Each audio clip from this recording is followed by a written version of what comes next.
Bismillahirrahmanirrahim. Assalamualaikum warahmatullahi wabarakatuh. Alhamdulillahirrabbilalamin. Bismillahi tawakkaltu ala Allah. La hawla wa la quwata illa billah. Asyhadu la ilaha illallah wa asyhadu anna Muhammadar Rasulullah. Allahumma shalli ala sayyidina Muhammad wa ala ali sayyidina Muhammad. Ujian promosi doktor bidang ilmu pendidikan dengan judul disertasi pengembangan model desain, explain, develop, and evaluation project based learning dalam menstimulasi kreativitas anak oleh Sadarudin. Yang terhormat Maha Guru Maha Terpelajar Profesor Dr. Basojabo M. Hum sebagai ketua sidang sekaligus promotor. Yang kami hormati Maha Guru Maha Terpelajar Profesor Dr. Haji Muhammad Arifin Ahmad MA sebagai promotor. Yang kami hormati Maha Guru Maha Terpelajar Profesor Dr. Patabundu MD sebagai penguji internal. Yang kami hormati Maha Guru Maha Terpelajar Profesor Dr. Insinyur Muhammad Yahya MKes MEng IPU ASEAN Eng sebagai penguji internal.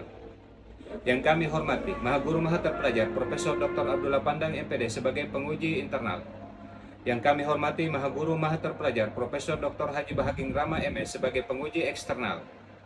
Yang kami hormati tamu kehormatan berturut-turut Bapak Profesor Dr. Haji Muhammad Bakri LCMAG Rektor Universitas Islam Makassar Al-Ghazali, Ibu Profesor Dr. Insinyur Haja Andi Majda MSen MSc sebagai Ketua Badan Pengurus Harian Yayasan Al-Ghazali Makassar, Bapak Profesor Dr. Haji Abdul Hamid Padu SEME sebagai Anggota Dewan Pengawas Pengelola Keuangan Haji Republik Indonesia, Bapak Profesor Dr. Haji Andi Moin Pahmal SHMH Ketua Kerukunan Keluarga Masyarakat Bone, Bapak Profesor Dr. Andi Muhammad Idam MT Wakil Rektor 3 Universitas Negeri Makassar, Bapak Profesor Dr. Insinyur Haji Sakir Sabara HWST MEng IPU ASEAN Eng Dekan FTI UMI pada masanya, Bapak Profesor Dr. Abdul Saman MSc Econs Dekan PIP Universitas Negeri Makassar, Bapak Badrudin Kadas MAG PhD Wakil Rektor 2 UIM Al-Ghazali, Bapak Dr. Mulyadi MPD Dekan PIP FKIP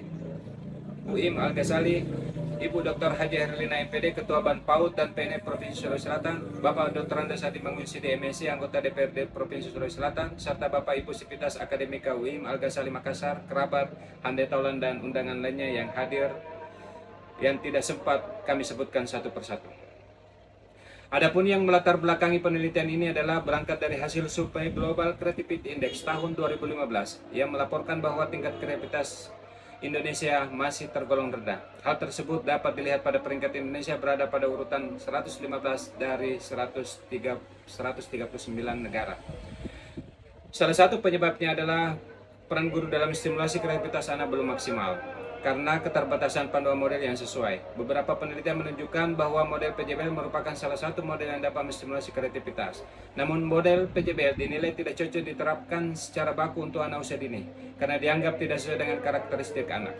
Model PJBL membutuhkan pemikiran yang kompleks, abstrak, logis, dan sistematis. Sementara anak usia dini belum berada pada tahap itu, tetapi masih cenderung berpikir spontan sesuai objek konkret yang dijangkau. Sehingga dibutuhkan pengembangan model PJBL dengan menyesuaikan karakteristik dan tahap perkembangan anak. Beberapa kegiatan hasil analisis yang berkaitan dengan model PJBL yang sesuai tahap perkembangan anak seperti kegiatan mendesain proyek dengan langsung melihat objek konkret seperti yang disarankan Piasa 1952. Kemudian anak diminta menjelaskan rencana proyek yang akan dibuat yang disarankan Brunner 1960, kegiatan pengembangan proyek dengan memberikan kebebasan pada anak dengan tetap di bawah bimbingan guru menurut Vygotsky 1978, dan proses evaluasi dalam bentuk refleksi dengan menceritakan kembali menurut Brunner 1960. Keempat kegiatan tersebut yaitu desain, explain, develop, and evaluation proyek diasumsikan dapat menstimulasi kreativitas anak usia 5-6 tahun yaitu fluency, flexibility, originality, dan elaboration. Selanjutnya rumusan masalah. Yang pertama adalah bagaimana tingkat kebutuhan, yang kedua bagaimana gambaran produk, yang ketiga bagaimana kevalidan, yang keempat bagaimana kepraktisan, dan yang kelima bagaimana keefektifan model desain, explain, develop, and evaluation project based learning dalam menstimulasi kreativitas anak. Tinjauan pustaka yang terdiri dari kajian teori kognitif Jean Piaget, Lev Vygotsky, teori konstruktivisme, konsep kreativitas, model pembelajaran, model project based learning, penilaian relevan. Kemudian yang kedua adalah kerangka pikir, Berdasar pada hasil analisis kebutuhan, diperlukan pengembangan model pembelajaran yang memuat manfaat model bagi pengguna sebagai pedoman dan rujukan media belajar bagi guru. Memuat isi model berupa perencanaan, pelaksanaan, dan evaluasi, serta memuat cara penggunaan tertuang pada buku model dan buku panduan. Bagaimana menerapkannya dan bagaimana mengevaluasi dan bermuara pada peningkatan kreativitas. Model hipotetik. Yang pertama, pengembangan model dalam menstimulasi kreativitas anak berangkat dari rasionalisasi, teori pendukung seperti teori kognitif Jean Piaget, Lev Vygotsky, teori konstruktivisme, dan teori model pembelajaran. Komponen model meliputi sintaks, sistem sosial, prinsip reaksi, sistem pendukung, dampak instruksional, dan dampak pengiring. Hasil penelitian yang mendukung sebagai bahan dalam mendesain model berupa buku model, buku panduan, RPPH, dan LPA. Yang terakhir adalah instrumen kevalidan, kepraktisan, dan keefektifan. Metode penelitian.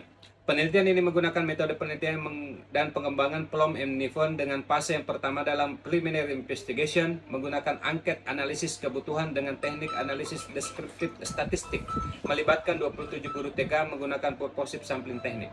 Yang kedua, fase desain, yaitu merancang produk berdasarkan hasil analisis kebutuhan. Fase yang ketiga, fase realization construction, yang berdasar pada hasil desain berupa buku model dan buku panduan guru. Fase yang keempat adalah test, evaluation, dan revision melalui uji validitas materi dan perangkat pembelajaran melalui analisis presentasi of agreement Grinnell, melibatkan dua ahli, yaitu ahli materi bidang PAUD dan perangkat pembelajaran. Selanjutnya, uji kepraktisan melalui angket respon guru dan instrumen keterlaksanaan model dengan teknik analisis deskriptif statistik, melibatkan 5 guru TK melalui simple random sampling dan 5 kali pertemuan. Yang terakhir adalah uji efektivitas dengan teknik analisis diawali uji normalitas, hipotesis, dan uji endgame melibatkan 15 anak menggunakan simple random sampling. Data tingkat kebutuhan melibatkan 27 responden yang penentuannya menggunakan teknik purposive sampling. Terdapat 17 pertanyaan yang dikelompokkan menjadi 4 aspek dengan teknik analisis deskriptif statistik.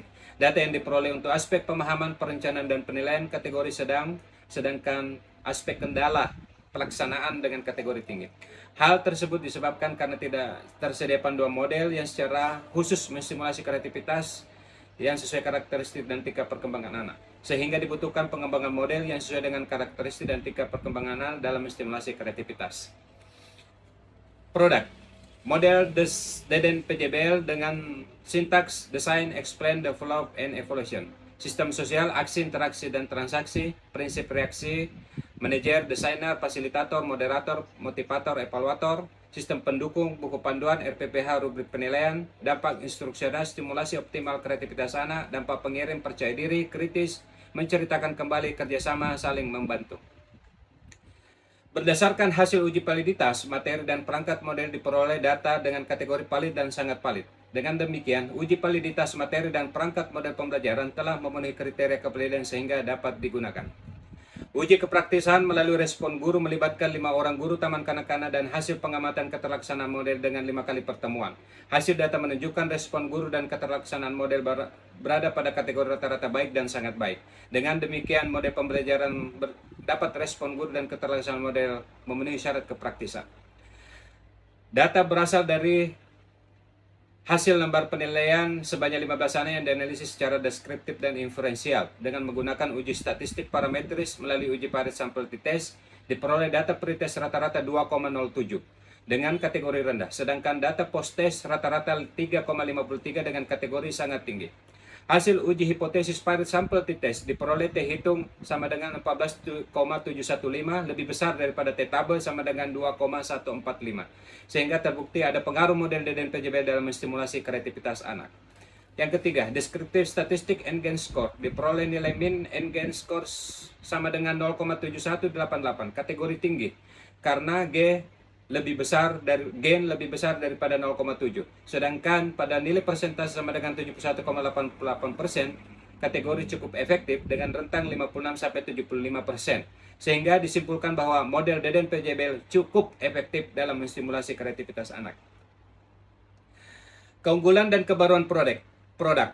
Model Deden PJBL dikembangkan dari model PJBL itu sendiri dengan mempertimbangkan tahap model PJBL. Yang pertama, membuka pertanyaan menantang, dan kedua, merencanakan proyek.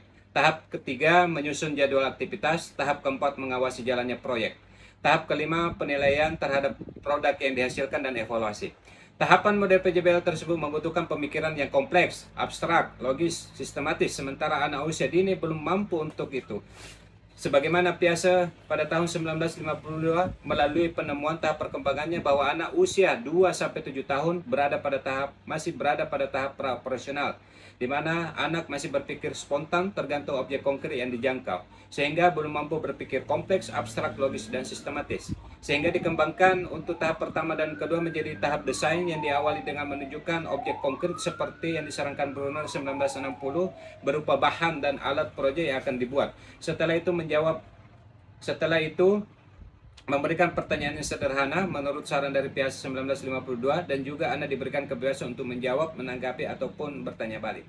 Kegiatan mendesain ini dapat menstimulasi indikator pertama kreativitas yaitu fluensi, yaitu kelancaran anak dalam mengeluarkan ide-ide dengan tetap berada dalam bimbingan guru sesuai dengan disarankan Lev Vygotsky 1978. Tahap menyusun jadwal aktivitas. Sama seperti tahap pertama dan kedua, tahap ini membutuhkan cara berpikir abstrak dan sistematis. Sehingga kegiatan ini dikembangkan menjadi kegiatan explain. Anak diminta menjelaskan rencana proyek akan dibuat Brunner 1960. Kegiatan ini dapat menstimulasi kemampuan fleksibilitas anak untuk menjelaskan rencana proyek secara fleksibilitas.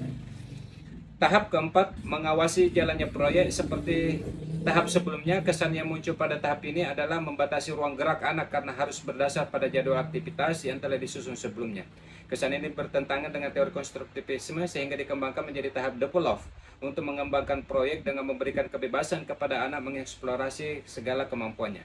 Tahap develop ini dapat menstimulasi kemampuan anak menghasilkan proyek yang original sesuai keunikan anak. Tahap penilaian dan evaluasi dikembangkan menjadi tahap evaluasi. Tahap penilaian dilebur dalam tahap penilaian karena prinsip penilaian anak usia mengacu pada prinsip penilaian autentik, yaitu penilaian aspek perkembangan anak pada proses pembelajaran bukan pada hasil karyanya. Tahap evaluasi ini dilakukan melalui refleksi dengan meminta anak menceritakan kembali pengalamannya selama mengerjakan proyek. Tahap ini dapat menstimulasi kemampuan elaborasi anak dalam menceritakan hal-hal yang lebih detail berdasarkan pengalaman selama mengerjakan proyek. Yang unggul dan baru dari model PJBL adalah tahapan model yang sesuai dengan karakteristik dan tahap perkembangan anak usia dini, sehingga representasi ke-6 tahapan model PJBL itu sendiri yang tetap diakomodir dalam menstimulasi kreativitas anak. Setiap aktivitas merupakan kegiatan yang dapat menstimulasi setiap indikator kreativitas anak, seperti pada tahap desain untuk menstimulasi kemampuan fluensi atau kelancaran anak dalam mengeluarkan ide, explain untuk menstimulasi fleksibilitas anak dalam menjelaskan rencana produk, develop untuk menstimulasi originalitas anak dalam mengembangkan proyek yang unik, dan evaluation untuk menstimulasi elaboration kemampuan anak dalam menceritakan pengalaman mengerjakan proyek yang detail, sehingga model DDN PJBL memudahkan kita melakukan penilaian dan menstimulasi kreativitas anak usia dini. Kesimpulan, hasil analisis kebutuhan menunjukkan kategori sedang dalam hal pemahaman perencanaan penilaian, sedangkan kategori tinggi terkait kendala pelaksanaan simulasi kreativitas anak, sehingga dibutuhkan pengembangan model PJB dengan aktivitas sesuaikan dengan tingkat perkembangan anak usia 5-6 tahun yang secara khusus dapat menstimulasi kreativitas anak. Produk yang dihasilkan berupa buku model design, explain, develop, and evaluation project based learning dalam menstimulasi kreativitas anak yang tertuang dalam buku model dan buku panduan guru yang berisi rasionalisasi, teori pendukung, komponen model, perencanaan, pelaksanaan, penilaian, dan panduan guru. Yang ketiga, hasil uji validitas materi dan perangkat model berada pada kategori valid dan sangat valid, sehingga model DDN PJBL valid digunakan untuk menstimulasi kreativitas anak. Kemudian yang keempat, hasil uji kepraktisan melalui angket respon guru dan instrumen pengamatan keterlaksanaan model menunjukkan kategori baik dan sangat baik, sehingga model DDN PJBL praktis untuk menstimulasi kreativitas anak. 5. Hasil uji keefektifan diawali analisis data, skor, pretest, dan proses menunjukkan adanya peningkatan yang kategori rendah menjadi sangat tinggi. Hasil uji normalitas dinyatakan berdistribusi normal. Hasil uji hipotesis menunjukkan bahwa ada pengaruh model pembelajaran dalam menstimulasi kreativitas anak. Dan hasil uji engage sebesar 72% menunjukkan bahwa penerapan model DDN PJBL cukup efektif dengan rentang nilai 56-75% dalam menstimulasi kreativitas anak. Terakhir, saran, produk yang dikembangkan merupakan model pembelajaran yang mengacu pada kurikulum 2013, sehingga diharapkan bagi guru yang masih menerapkan kurikulum 2013 dapat menggunakan produk pembelajaran yang dihasilkan. Penelitian ini telah menghasilkan model pembelajaran yang valid, praktis, dan efektif. Diharapkan guru dapat melakukan modifikasi dalam pembelajaran yang disesuaikan dengan kondisi di sekolah masing-masing dalam menstimulasi kreativitas anak sejatinya. Yang ketiga, diharapkan agar dapat dilakukan penelitian lebih luas dan mendalam dalam menggunakan model PD dan PJBL dalam menstimulasi kreativitas anak maupun model lainnya, agar dapat dilihat keunggulan dan model ini menghasilkan perangkat pembelajaran yang teruji dan dapat dijadikan rujukan dalam implementasi kurikulum Merdeka. Sekian dan terima kasih. Wallahul muwaffiq ila aqwamit thoriq. Wassalamualaikum warahmatullahi wabarakatuh.